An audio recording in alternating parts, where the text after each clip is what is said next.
இன்றைக்கி இந்த வீடியோவில் என்ன பார்க்க போகிறோம் அப்படின்னா, மீல் மேக்கர் சுக்கா எப்படி செய்யலான்னு பார்க்கலாம் வாங்க. ஒரு இழுப்பு சட்டியில் கொஞ்சமாக எண்ணெய் ஊற்றிக்கோங்க. சின்ன வெங்காயம், தக்காளி, கருவேப்பிலை போட்டு நல்லா வதக்கிக்கோங்க.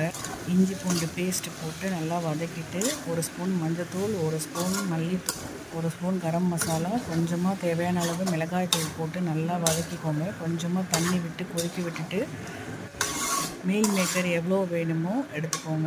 நான் 2 பேக்கெட் எடுத்திருக்கேன் சின்ன பேக்கெட்டில். அதை நல்லா வேக வச்சு பிழிஞ்சு அதில் போட்டு நல்லா பெரட்டி விடுங்க. தேவையான அளவுக்கு உப்பு போட்டு பெரட்டி விடுங்க. இதுக்கு ஒரு பொடி போடணும் லாஸ்ட்டாக இறக்குறப்போ. அந்த பொடி மல்லி, மிளகு, ஜீரகம், பெருஞ்சீரகம் எல்லாத்தையும் சேர்த்து வறுத்து பொடி பண்ணி இறக்குறப்போ போட்டு இறக்கிடுங்க. கொஞ்சமாக கொத்தமல்லி இருந்தால் தூவி இறக்கிடலாம். எங்கிட்ட கொத்தமல்லி இல்லை, நீங்கள் இருந்தால் போட்டு. சுவையான மீல் மேக்கர் சுக்கா ரெடி. சப்ஸ்கிரைப் பண்ணுங்கள் ஃப்ரெண்ட்ஸ். பாய்.